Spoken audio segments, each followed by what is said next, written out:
Hi, I'm Christina Crowley-Arkley. I'm a Canadian dairy farmer's daughter, strategic marketing and communications entrepreneur, and your host for Country Guides podcast series. With a renewed focus on your farm, your conversation, I sat down with farmers across Canada to talk about their stories of success and failure, what keeps them going every day, and how they're positioning themselves and their farm for generations to come.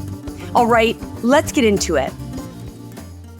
Mark, thank you so much for joining me here for a chat today. No problem. So glad that we got to do this because you and I obviously know each other well. Yes. But to find some time in your busy farming schedule, glad that we could make this happen. Yeah, no, awesome. Yeah. Appreciate the chance. So give the audience and the listeners a bit of a foresight on where you're farming in Ontario, how many acres, what you're cropping, Sure. Of course, who's involved. Yeah, so I farm with my wife, Sandy Brock. I think some people may know because of her social media presence. Yeah. And we just farm kind of north of London, about 45 minutes out in the Hensel Exeter area, about 1,700 acres of grain farming, kind of mostly the boring crops of corn, soybeans, winter wheat. But we do dabble into some fun stuff like winter canola lately. We've been doing some winter barley.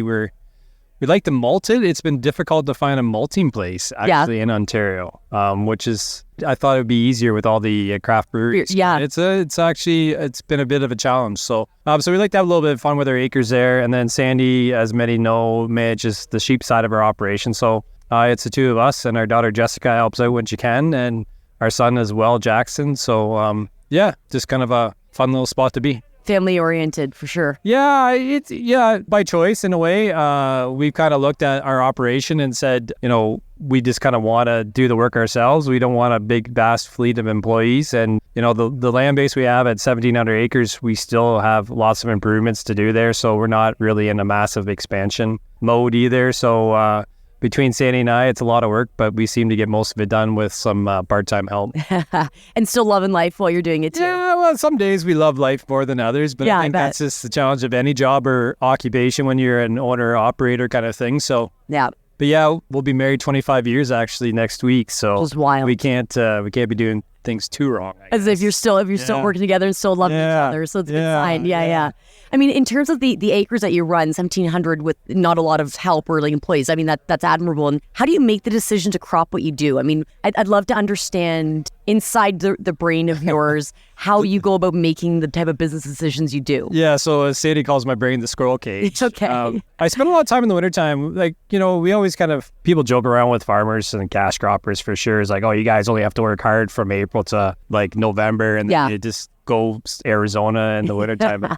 We spend a lot of time doing analysis, ROI on a lot of the things we do on the farm, run a lot of spreadsheets, but we're driven by business decisions, and we kind of look at things through an economic lens most of the time. Yeah. With always that kind of environmental side of it too, right? Like, the land is precious to us. We're not going to do stuff to jeopardize its health or quality, but at the same time, we're in a business, and, as much as farming can be a lifestyle, it's got to be treated as a business. And that's kind of one of, within our strategic plan on our farm and our mission and our vision, it is recognized that farming is a business. So we do a lot of analysis on things and making sure that what we did worked, it paid back, and where we can do improvements. So, we look at a lot of investments in technology because we find a really good ROI on it. I think labor in any business anymore is a challenge. Yeah. And agriculture now is like a lot of people kind of ho-hummed, and we talked about unskilled labor, but agriculture now with the tech involved is actually very much skilled labor. Yeah. And we have to pay accordingly. So,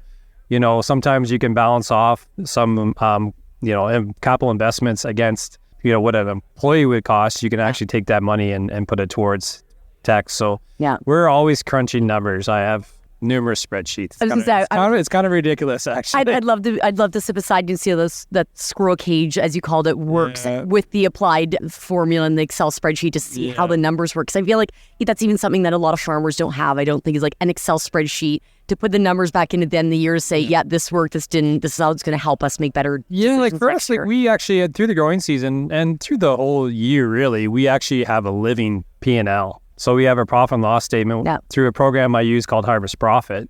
Okay. And what it does is actually goes out and captures Chicago price all the time, puts a basis against it, and takes, every pass I go through the field, I put the cost of it in, And every day, whether the market goes up or down, it shows me how much I made or lost on the farm. That'd be eye-opening. Yeah, some it's very. So some days, like you can make $40,000 in a rally in the market, and other days you can lose as much. So it really puts into importance the knowing your cost production and knowing marketing. So a big thing that we've also been doing too is just reaching out to professionals and getting help, because I think, people sometimes look at it as a cost of the business, but, we kind of invested in some marketing advice, like a marketing advice service, and it's more than paid for itself numerous times. So, I think we can't be afraid of looking for professional help. And that's great advice. It comes with the cost, but a lot of times that cost is minimal when you look at what you can get benefit out of on the farms. Who would you say you turn to for advice then? Like, obviously this Excel spreadsheet sounds amazing, but who would you turn to for advice if you were thinking an idea or Sandy came with you an idea? Who do you guys turn to? Sometimes it's a real challenge, because when you start to think outside the box a little bit too much, you have to step outside agriculture and actually talk to people outside of our industry, because they tend not to have some of our biases that we have towards approaches. But, I think, going through my career now, it's been 25 plus years, you've always had mentors along the way that you've kind of leaned on at different stages in your life. And it's kind of funny, I find, as I've gotten older now, that I'm becoming that mentor to some, actually. So, it's interesting, because you'll have some younger producers reach out and want to pick your brain about something. And I think they think it's a very one-way conversation where they're trying to get information from you. But I actually find I get a lot of perks and advice from younger producers as well, because they take a different approach to it. Because, if our kids come home to farm, I don't want them to farm the way I farm. I want them to farm the way they think they should. And I think that's what's really nice about having conversations with younger producers, is that they actually challenge me to do it differently as well.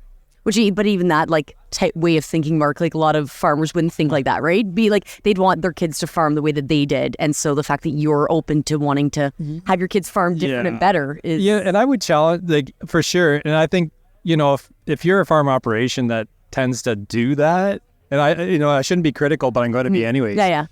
Sometimes that's why you're stagnant. Is that you're stuck in this idea of, this is how I do it, this is how my dad did it, or my mom's family, or, so if a daughter comes home to farm, it's like, you got to do it like me. I'm like, I want them not to do it like. I think that's a challenge we have to have as we do succession. And succession's going to look a lot different. It's the idea that it's a family member that comes home, but in conversations with our kids, is like, there's nothing wrong with hiring a non-family farm manager to take over the business and manage it and pay them well to do it. And you take more of a backseat role. Like, there's lots of ways to do this. I think we have to really step out this box we painted ourselves in agriculture, that this is how succession's got to happen. Well, and that's why I'm always puzzled, because we have some of the greatest technology and innovation of any sector in Canada. Any sector. Think of where we were just a few decades ago with horse and plow in a field to now having self-driving tractors and AI and ag tech. And yet it's almost like the people side of things is where we've maybe held ourselves back on in terms of succession planning, what we need from a mindset standpoint. And so how can we kind of be this incredible sector with tech and being so forefront on that, and yet not in the mindset space of how we think? I think the challenge that we have to look at is we have to step outside our comfort zone and our boundaries within agriculture. I think the biggest challenge that Sandy and I both given ourselves is that we have to go outside agriculture and invest in time and conferences that aren't related to agriculture, and have conversations with other business owners to see what challenges they have and what they look at doing things and how they transition businesses. Some of them just build a business to sell. And is there anything wrong with that? I don't think there is. I think we just get so wrapped up in ourselves, and it's different. We're busy people. Everyone's busy. And it's hard to do that. But I think we really have to step outside this box of agriculture and really diversify kind of, I guess, who influences us, and realize that we can do things differently. It's almost like we have to get comfortable with giving up a bit of the traditional side of things if we want to be the most innovative sector in the future that's feeding the world. We have to be comfortable about being uncomfortable. And I think that's where we don't want to be uncomfortable, right? I had a lot of great opportunities with my Nuffield scholarship traveling the the world and spending, a month in Australia and just seeing how they do it. Now it's farming. Yeah. Still, but it's such a different country, different, challenges they have, that it was really kind of eye-opening to just realize that, we have it pretty good where we are. We don't have some of these challenges, but we just, if someone comes to me looking for advice, my biggest thing is like, get out of your county, get out of Ontario, go to Western Canada. Yeah. Because I think a lot of people think there's this Western, Eastern, Canadian agricultural divide. Yeah. But there's not. Like when you sit down and have a couple beers with a Western producer, we have a lot in common. And I just think, challenges are a little different, but we still have, if you go from like the 30,000 foot level to the 100,000 foot level, there's a lot of commonality. Yeah. And you have to get out and kind of have conversations with other people so that you realize there's more than just you. Yeah. But to your point, about like stepping outside of our sector to learn the type of stuff, it's almost like you just want to learn how other people think in other situations, other sectors. That's the greatest thing of like what you're going to learn from it. How's that squirrel cage for someone else working in whatever sector? How are they thinking? And what can we do to apply that back to agriculture and food? Yeah, it's really neat. Like Christian Hebert, out in Western Canada there, like I think a lot of people know him, and I've had great opportunities to know him and call him a friend. And, he did kind of like, I forget what he called it, but he wanted to get some entrepreneurial coaching. Yeah. But it wasn't agriculture related. He had to fly into Toronto. He was doing it with people from the landscape industry and other things. Yeah. But in conversation with him, he's just like, landscape you think is a totally different business than agriculture, but they still have weather challenges. So he goes, it's interesting to see how they mitigate and deal with weather challenges, that some of that could actually be applicable back to a farm, especially for someone that runs a farm his size. So it's kind of cool. So I know like he expressed a lot of value in that. And I think it's really good advice. What life experience, Mark, do you think like you can refer back to, or that aha moment or advice that someone gave you that I guess pushed you to think like this, that got you comfortable with being uncomfortable, that got you starting to think differently? Like, was there a certain moment that you can remember? I have to say that my dad and mom probably played a big role in that, because they were always very innovative too, and want to do farming differently. So I think some of it's the environment that you're raised in a little bit, but also the environment you place yourself in. And I think sometimes I call it maybe a dreamer. You're always a bit of a dreamer, or, some people are really good at analytics and engineering. Other people are good at coming up with ideas, but I just think I always had an innate curiosity about things that always kind of pushed myself to challenge myself to kind of just do things differently and talk to different people. And, even when I went to school, I went through agriculture at OAC at Guelph, but I didn't hang out with the Aggies. I hung out with city people. Yeah. And because I want to understand what it was like, because I was in a high school of 400 people. Yeah. So talking with and making friends with people that lived in Oshawa that was in a school of like thousands. Yeah. It just, I think it's just been a progressive thing always, that I kind of challenge myself to be uncomfortable. Yeah. It also helps too when you have a partner like you do with Sandy, that it sounds like, you guys complement each other in strengths and weaknesses. And like, like it helps to have a partner like that, appreciates and respects the way you think, you appreciate and respect the way she thinks, and how you do business together. Yeah, no, it's really fun to farm with someone like that, because, it makes it really neat when you sit down and look at opportunities. Like, when she kind of transitioned out of her family poultry operation way back when and got into sheep, that was a conversation we had to figure out how it worked. And, it kind of blossomed from being a sheep farmer to like a YouTube content creator that you'd never think would have happened out of this journey. But, we're always kind of looking for challenges and doing things differently that, and with me being gone a lot with the Grain Farmers of Ontario back then, I think she was bored and wanted something to do, so she started videoing herself, and look what it turned into. I was going to say, so I feel like there's so much to talk about, but it sounds like you then wanted to take what you've learned on the farm, and then again, that curiosity and wanting to learn with others, learn for others, and help other people. You then got into Grain Farmers of Ontario all those years ago. Again, what motivated you to know that you're like, I gotta pursue, farm politics and get involved in my local commodity organization? I have to credit a couple gentlemen that actually pushed me to do it. I wouldn't have. I'm an introvert for the most part. So to be in that role and kind of a forced extrovert, it was difficult. But I think we can't assume people are going to step up into those roles. We have to mentor people to want to take them on. Yeah. I think that's what I challenged myself in when I got involved with the Grain Farmers of Ontario and realized that, quote unquote, I actually got mentored into the position a little bit without my knowing it. But, so I took that challenge on myself, trying to get people involved in the organization and just realize that, you have to, I don't know, it's a beautiful industry and you got to give back. So I felt like I had to give back to something. Yeah. And it sounds like you were nudged at the right time too. Nudged at the right time. Yeah. There's never a right time, but it's a time that worked. But it was a lot of fun. I enjoyed it. And I learned a lot. I grew a lot as a person. I mean, and from knowing, obviously, because I feel like that's where you and I met all those years ago, you were put in some tougher situations as eventually you became, chairman of your board, president of your board. How did you manage through those situations? I'm just saying, again, to provide that advice to someone else who's either thinking of getting involved in their local commodity organization or, or thinking of a leadership position, and some of the things you had to navigate.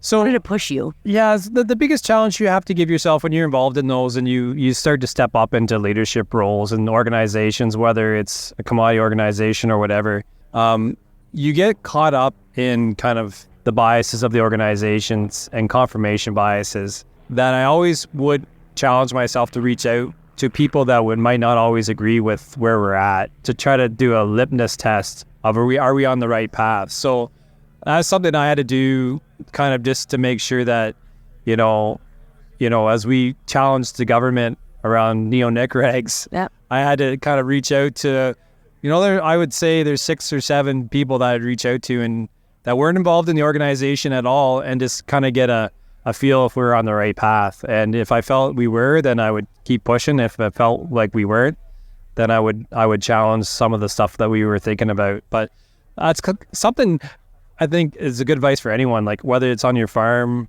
whether it's you're involved in an organization, try to surround yourself with a group of people that kind of you can reach out to just to kind of get a touch point to say, hey, do you think I'm on the right track? Do you think we're on the right track? Am I crazy? And I call it kind of the quote unquote kind of like peer group support board kind of thing, right? It's informal, but it really helps. But it also sounds like you're one of those people who doesn't surround yourself with people who are necessarily always going to be raw supporter, encourager. I mean, those people are amazing. You need those. Yeah. But you also need people who know you well enough and that they're going to like tell you the truth because they respect you enough and they want to see you succeed. And they're like, listen. Yeah. And like, how do you set yourself up with those type of people? I think it's a challenge. I think you find them, right? Like you find those people that when you're involved in different organizations, that well-spoken, intelligent people that will ask good questions and challenge points. And I think those are the ones that you want to kind of keep an eye on and just say, okay, as we go down this, I got, a whole bunch that are raw, but I'm just going to ask this person here to see, what they think. And what are they hearing? What are they hearing and what their thoughts are. So, I think it's easy to get caught up in stuff, the momentum of things, but I think even on the farm, you have to stop and take a moment and kind of do those touch points. And it's funny because, when we face weather challenges on the farm and, it rains and we can't get crops planted or can't get hay done or something, it's like there's always, I have kind of like 5 people that we talk to, and it's kind of like you call in the morning, it's like, even it's just like emotional support groups too, it gets to, it's just like, how's it going? It's good. It's almost like you want to surround yourself with the people who would like would tell you that when you got something stuck in your teeth, like those type of people who truly are like, you got a little something on your face, right? Right. As you're about to just go do media or something, right? They're gonna tell you the truth. I mean, in terms of like, where do you see yourself 10, 15 years from now? It sounds like, I mean, I appreciate earlier in the interview, you said the word, like you have a mission, a vision for the farm business, a strategic plan. A lot of people can't use those words because they don't actually have that. They should be. So appreciate your entrepreneurial mindset applying to that. So what's your strat plan say? Like where are you going to be 10 years from now? Where do you think you're going to be? Well, I think we have to redo it. That's the big challenge we have, Sandy and I, right now. And we haven't pushed ourselves to do it because I think the conversation now is next generation, and what retirement looks like for us. Like not that you're using the R word. I know, so can't believe I don't, not that I'm old, but I turned 50 and I'm like, so I look at this and say, okay, how much harder do I want to work? Like, I want to work, don't get me wrong. Yeah. But I want to work differently, I guess. Yeah. Work smarter. So, a friend of mine's advice always has been, retirement's freedom of the calendar. It's not like not working. It's just like I get to kind of work when I want to work. Yeah. I'm not there yet. I'm a good 10 years away, but you got to start thinking about this stuff. But I don't know where things are going to take me. I think it depends on interest within our family with the kids on the farm. I think there's more opportunities for collaborating with younger producers.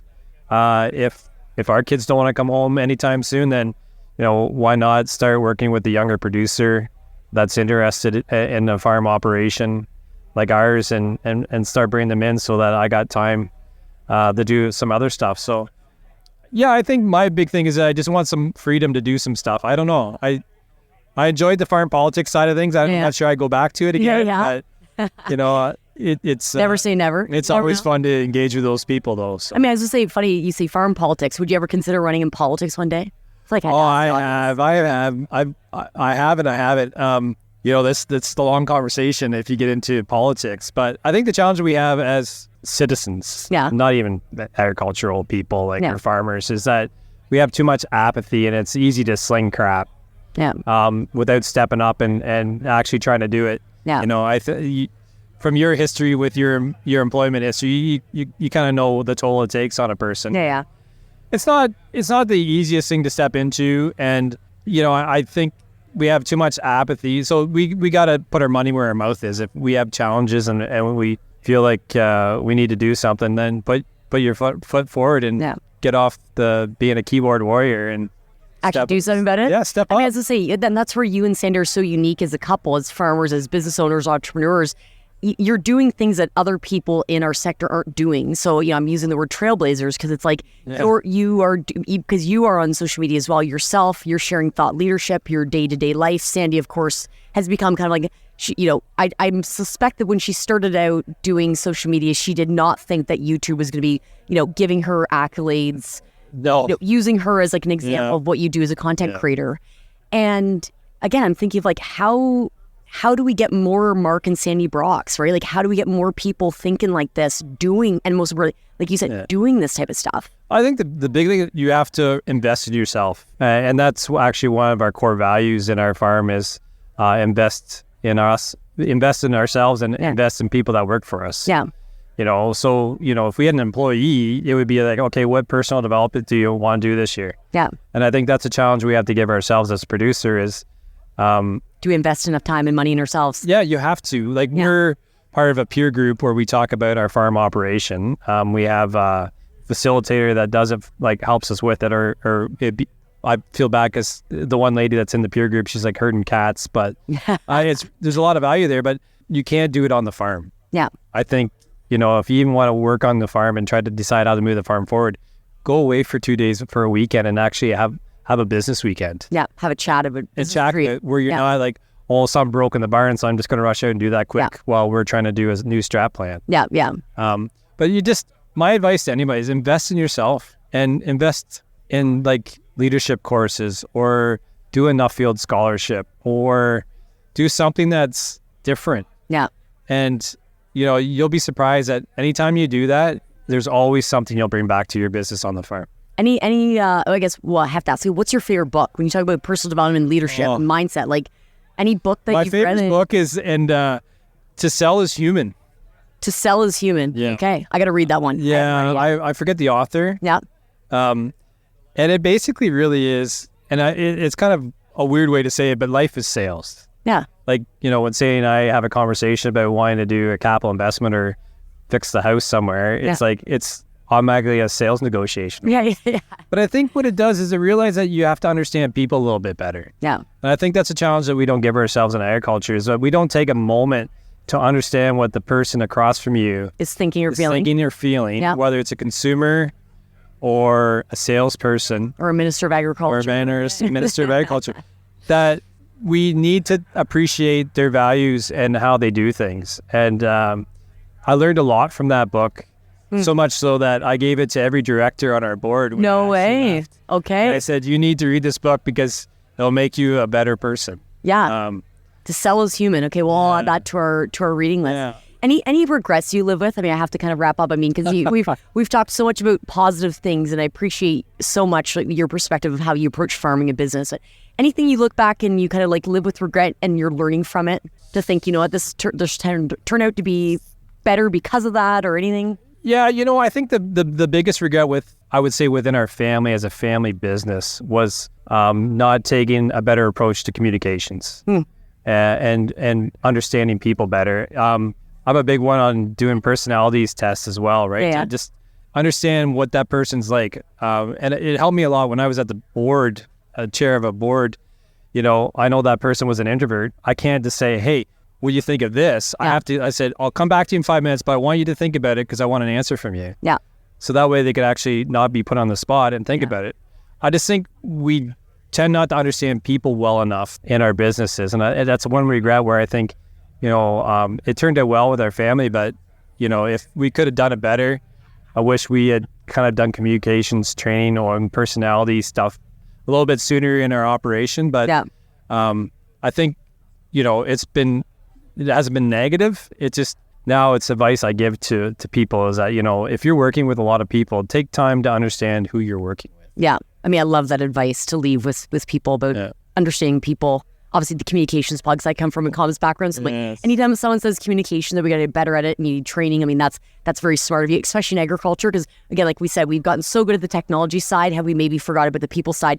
I mean, you mentioned earlier too about the economics of agriculture, environment of agriculture. And of course, that's how you round out sustainability is the people, like the social side of agriculture. And that's probably the area that for sustainability of our sector, that's probably the area that we need to get the best at. Yeah. And, the people, human capital is very important to our businesses. And I it's as much of importance as capital, physical capital. Yeah, and the priorities we put on tractors and combines or, equipment and barns, we need to put equally or more on people. Yeah. And I just see that we don't as producers in agriculture, honestly, anywhere. Yeah. We focus more on the tractors and the cows and the livestock that we do. We have to focus on people a little bit more. Yeah. And I think life would be a lot better. Yeah. I'll definitely end there because I feel like I love that you use the word human capital. I think it is absolutely the future of our sector. And again, like I said, you and I could probably talk for hours about a lot of different things, but the amount of advice you've left just with people to stew on and chew on today is going to be so valuable. Where can people find you if they had a question or they want to chat? Yeah, the best thing probably is my Twitter handle. You can DM me there, @Cropper01. Yeah. Okay, perfect. Yeah. That's great. Well, thank you so much, Mark. Hey, no problem. Love the conversation. So glad we got to talk. Yeah. Thanks so much. Thanks. That's a wrap on this episode of the Country Guide podcast. Go to country-guide.ca for more great content to spark a conversation, and subscribe to the weekly newsletter to be notified when our next podcast episode is available.